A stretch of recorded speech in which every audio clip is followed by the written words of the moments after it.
So we were talking how Adi Shankaracharya addresses our first Purva Pakshi called Shunyavadin, in short, Buddhist. And here he addressed as mūrkha. So mūrkha means the one who is stubborn. So that's the better word, okay? O stubborn one. So I was thinking, what is the exact word to write? So the appropriate word would be stubborn. So what is the stubbornness? How does it come?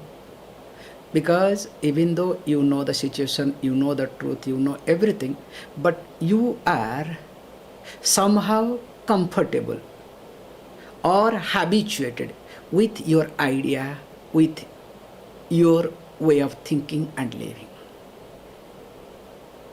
So that is how the stubbornness comes. So the mūrkha is the right word, O stubborn one. Now, it says, look, how can you say that Atma is non-existent? Hey, it is in you. So because if there is no Atma, now tell me, if it is Shunyam, now what is you? Is it the body-mind complex you? So body-mind complex cannot be you. If body-mind complex is you, then when you die, your body is still there. Okay, mind goes away, so they feel different thing altogether. So then how does this mind functions? That's why this Atma is you. And he used this new word called dehātītaṁ. Again, he is going to bring in this verse also, next verse. So dehātītaṁ means beyond the body. That's why we brought this word dehātīta and jyoti. These two things we brought together, okay? So jyoti, that light. So how the word jyoti creates a lot of confusion. So all this sort of meditation, visualizing this color, that color, how it happens. Same thing also dehātītaṁ. So you need to transcend from the body-mind complex. That is how one meditation came called transcendental meditation. So thank God they did not make a transmental meditation, okay? So that could have been appropriate. But what happened? Once upon a time, they were very famous in Western countries. The flying pillow and whatnot created a big impact. Now where are they? So in short, all these meteors will pop up and go. People are there to buy this idea, nothing wrong in it. However, coming to the point here says that this Atma is called puruṣa, is called puruṣa, because purnatvat, that which pervades everything.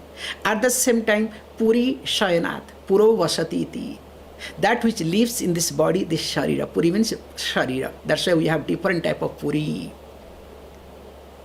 So we have to know, one of the Haridwar is called Puri. So that's why Snanam, Tarpanam, Danam and other things supposed to be done in Puri. Kashi also is a Puri. Maya, Puri, we have different type of Puris. We add it very carefully. Let us not get into too much. So that's why this is what the cultural aspect. How the cultural aspect is connected with Vedanta. However, so while discussing this thing, says, look, this is Shantam, ever existent. And interestingly, it is Sanmatam. So Sanmatam means Shastra Sanmatam iti. So the Shastra also talks, or it is established by the Shastra, ahaṁ brahmasmi, ayam atma brahma, etc.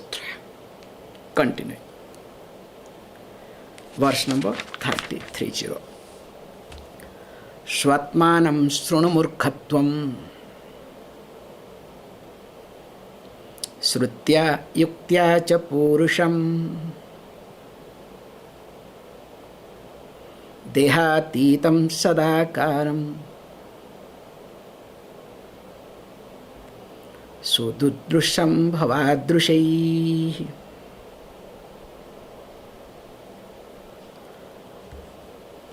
as we discussed, so in this verse he is going to address mainly hedonist, Charvak group, and of course, along with the Charvak, our dear friend Buddhist Shunyavadins also are included, okay? So remember, you have to always remember in Vedanta, if you start studying Vedanta, so who is your best friend? Shunyavadin, okay? So if there is no entertainment, so bring them and toast them. That is what supposed to be done. Because without toasting Shunyavadin, Vedanta class becomes very dry, to be very honest. That's why whenever Adi Shankaracharya gets a chance, he toasts nicely. Pujya Swamiji used to do differently. I cannot. So for Pujya Swamiji, toasting was once in a while Hare Krishna, okay? So when Swamiji starts toasting Hare Krishna people, okay, this is another fun we have. So each Acharya have their own method. Let us not get into, okay? However, so he says, look, now again, O mūrkha, means O stubborn one, means you are comfortable with your thinking, with your living, and you do not want to wake up, but always you want to gather some more information to continue your stubbornness. So that is how everything you do it. So all your lifestyle, all that you do, that which will help you, strengthen you,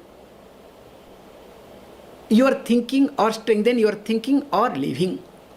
And if anybody challenges you, challenges your stubbornness, you cannot take it. That's why we say very nicely, if you come across a mūrkha, don't waste your time. With a pagal, with a mad person, you can afford to waste some time. There is a hope. I am not telling you jokes. With a pagal, with a mad person, there is a hope. You can waste time, you can afford. But with a mūrkha, never ever waste your time. That's why mūrkha. So among all the mūrkhas, you have to behave another mūrkha. Then only you can survive. Or else difficult. However, he says, look, O mūrkha, you should have common sense. Still, the stubborn one will not have common sense because the person is having full of sense, okay? So what is that? He says, śruti, yukti, anubhava. You take these three together. Anubhava is not there. He says, look, svātmānaṁ śṛṇu. So that means what you need to do. Please try to listen, try to avadharaya, try to understand. So what you need to understand with the help of your own logic, with your own anubhava also. Because you need to look at this very carefully. And I am not telling that you need anything by yourself. So what is your concept? So let us start with hedonist. So under hedonist, many group comes, including Christianity, okay? So then comes this Buddhist Shunyavadin. These two, let us do together here in this verse. So, O mūrkha. So what you say? You say that, look, yavat jibet sukham jibet. as long as you live happily. After all, it is one life. That's why I'm bringing hedonist and Christianity together. Because there is no previous life. There is no more going to be next life. After all, it is one life. So make sure, live in such a way, take care of your body in such a way, it should really remain as long as possible. And even if your body dies, don't worry. Make sure that you should have the best coffin. Many people order, okay, keep money for coffin, okay. You cannot think of. In the will they write. What? In India also when a Swami writes a will, what will happen to my body, okay? So nothing wrong in it, okay? This is my version, okay? So in India, Pradattu from Rishikesh, one great Mahatma, is internationally famous. And he is considered as incarnation of Lord Rama. Thousands of followers. And he made a will about his body. These people should not touch, these people should not do this, do that. Anyway, let me not, this is my personal topic, okay? Remove this. Coming back to the point. Here says that the body is everything. That's why preserve the body as much as possible. Sorry, as long as possible. Take care of the body, forgetting anything and everything. So, nothing wrong in taking care of the body, okay? But taking care of the body, forgetting anything and everything, not acceptable. Because that's why this is called mūrkha, because I don't know what is going to happen next life. After all, one life. Let me do what is to be done. Let me enjoy. Now, these people says beautifully that use śruti. So śruti says, here we assume, because Buddhists also are ready to listen to scripture. Their scripture. And their fallacies are there. That's why Tathagatha became Buddha. Why? There was a previous life which is included. So when the previous life is included, that means what? Body is not you. So these people are removed. Now, if you look at hedonist, look, use your common sense, yukti. So what is the common sense? Now, when somebody passes away, let us say your father, your mother, or somebody passes away. Now that person's body is lying down. Everything is perfect. But why do you say that person has passed away? Who is that? My father is passed away. My mother is passed away. My mother is no more. So when you say my mother is no more, what do you mean by the word mother? A mother is lying down here. Some people say, oh, my mother is lying down in the cremation ground. Because some of the Christian people say, okay. Hey, you can say the body of the mother is lying down there, not mother, okay? Oh, my mother is still there. Continue, okay? You are thinking. However, let me not get into too much. You can see how the stubbornness in your mind without your knowledge. And of course, you look at your anubhava also, your own experience. So, śruti, yukti, and anubhava, three confirms that you are not a body. That's why he uses this word, dehātītaṁ. Again, he reminds that. So, dehātītaṁ means here, beyond the body. He wants to highlight this point because anubhava, the object of experience is not experiencer. So this is the most important aspect that is being brought in here. The object of experienced is not the object of, is not the experiencer.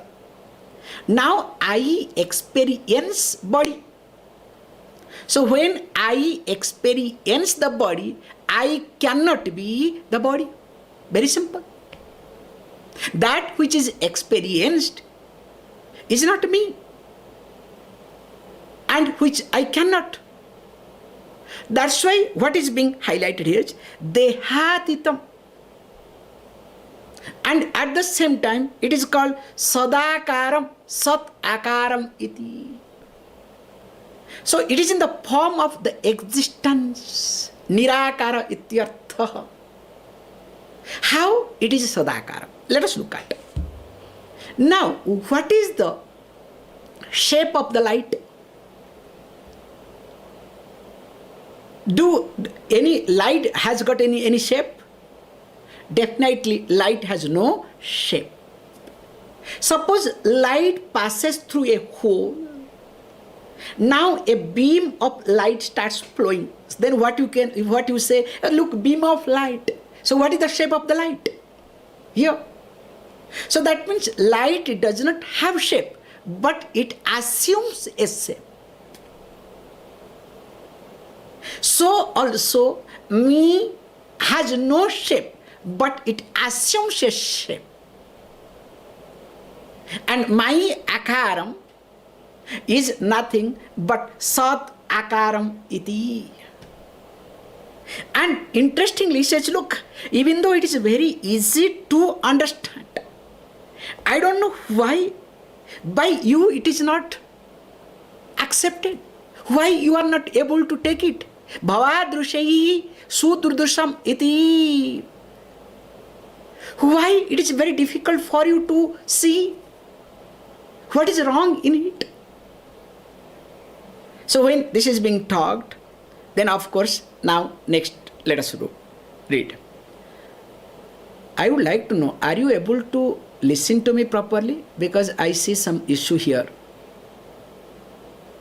Okay, thank you. Continuing. Ahaṁ śabdena vikhyāta eka eva sthitaḥ paraḥ sthūlatto anekatāṁ prāptaḥ kathaṁ syād dehakaḥ pumān.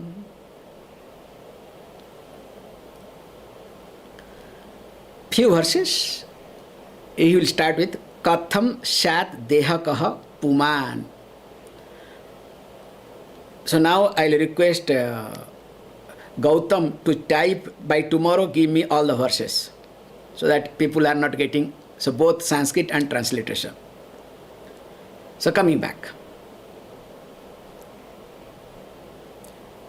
Kathaṁ syād dehakaḥ pumān. So the ka, dehakaḥ is a very nice, we say swārthe kah pratyayah. So these are the small things you need to understand, okay? So that means he uses this expression very carefully, that this ka pratyaya means a suffix. So this ka suffix is being added. Like the concept is very clear, that how this small thing that you miss it, which is dehātītaṁ. First thing he says, ahaṁ śabdena. Let us look at this so that we'll go step by step. First he says, look, how ahaṁ śabdena vikhyāta eka eva sthitaḥ paraḥ. So paraḥ, that which is beyond the body. And what is that? That we are discussing, the puruṣa. So the puruṣa paraḥ iti. So being paraḥ, ahaṁ śabdena vikhyāta. So he uses this word, that the puruṣa, that which is purnah, all pervasive, also happens to be in this body, is known as ahaṁ, I. That's why, how I say, I see, I listen, I experience. Everywhere I use the word I. Now, if I remove what I do, only the I, that I is self-evident. That's why sometimes we use this ahaṁ, śabdena, in two ways. So, when we say two ways, that also need to see very carefully. Like, when I use the word I, what is the primary meaning of I? So, primary meaning of I means this body-mind complex. And sometimes when you are angry, so one aspect of mind, no body, okay? One aspect of your mind. Or when you are talking to somebody, one aspect of your body-mind. So it is not only body-mind concept, complex, but one aspect of your body-mind complex is called I most of the time. Is it clear?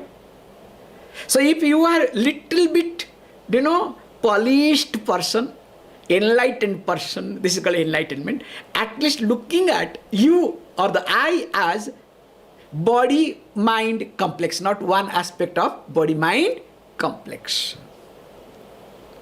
But this ahaṁ also has got secondary meaning.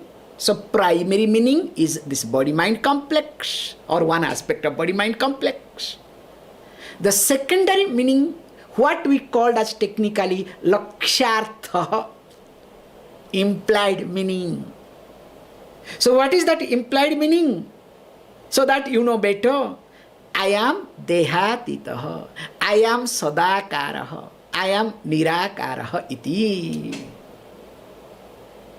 Now he says, look, me being the consciousness, me being beyond deham. Why I am beyond deham? 2 points. One is because I am not affected by dehadharma. I am not affected by monodharma. When the body goes through, I am not affected.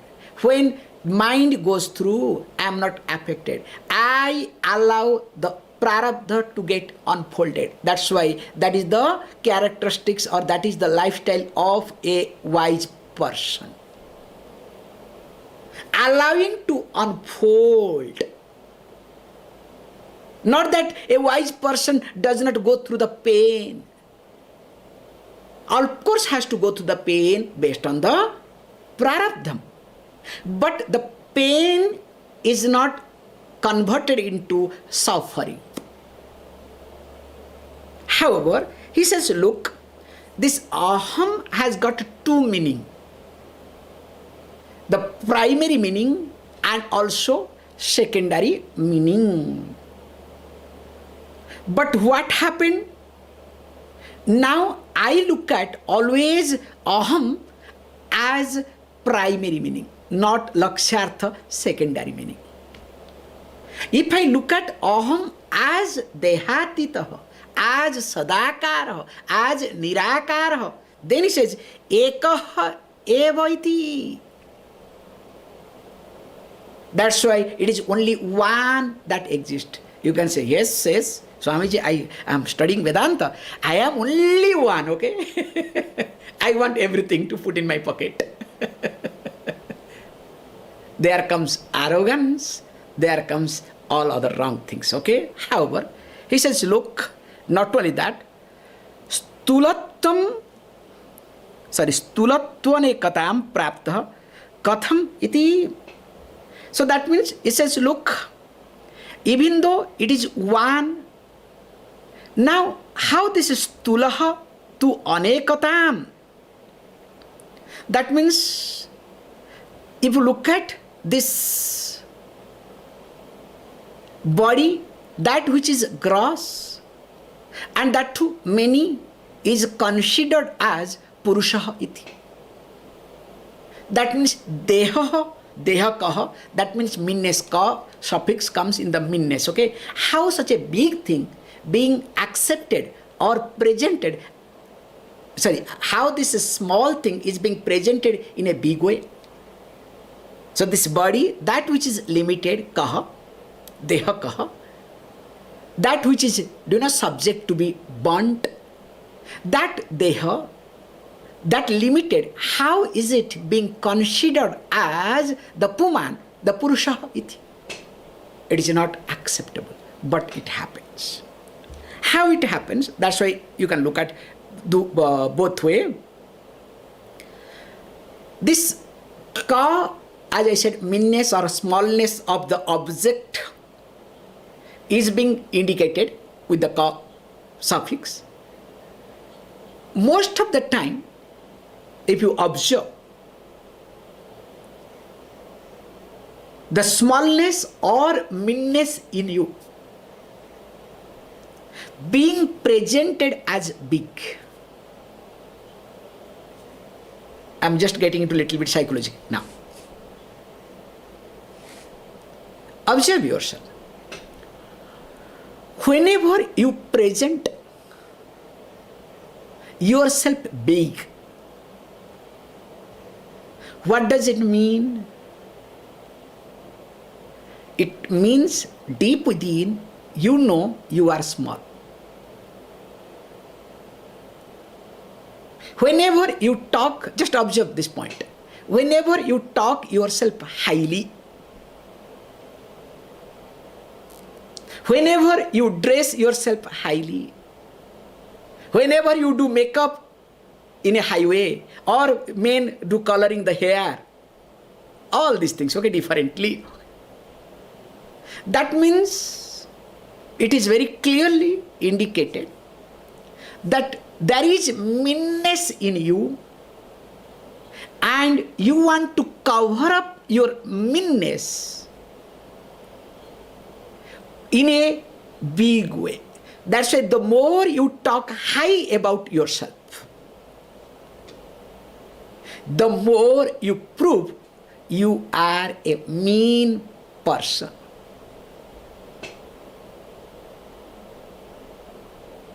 That's why whenever a person concludes or knows I am not good, will present that I am better. A liar will talk about truth. An ugly person will talk about beauty. A suffering person will talk about what? About enjoyment. How my past was, especially elderly people. Oh, our childhood. What we did not do. Always they will talk about enjoyment because deep within they are suffering. So in short, that's why whenever you open your mouth, if you are presenting yourself big in any way, it means there is meanness in you. What you are presenting is different than who you are. That's why this ahaṁ śabdena to be understood while using the word I. Somebody told me very nicely, Swamiji, this much I understood working, especially in corporate world and spending some time with you, like you people. I said, what do you mean by like you people? No, the Swamijis, they don't use the word I, but they use we. In corporate world, also we cannot use the word I, we'll be using the word we. So we decided. Who is that we? Don't ask, okay? This is the shift vision of I to we, okay? It just changing the word I to we has no meaning, okay? You are as stupid as you are. Conveniently, we use the word we, like I use conveniently my word, okay? I can openly say. Like when I want to decide something, and what I say, without getting into a problem, what can I do? In fact, trustees have to decide. You understand? This is the trustees' decision. What can I do? It is our decision. You understand? That's all. So, but in reality, who is deciding? It is me. I'm sorry to say, this is the truth, this is the reality. I'm very honest in this regard. So, looking at this aspect very carefully, you need to see how you use the word I, whether it is primary meaning or secondary meaning. This is the main point. If your I is connected to primary meaning, that too, one aspect of your body-mind complex, that means it's a long way to go. Is it clear? More of it we'll see.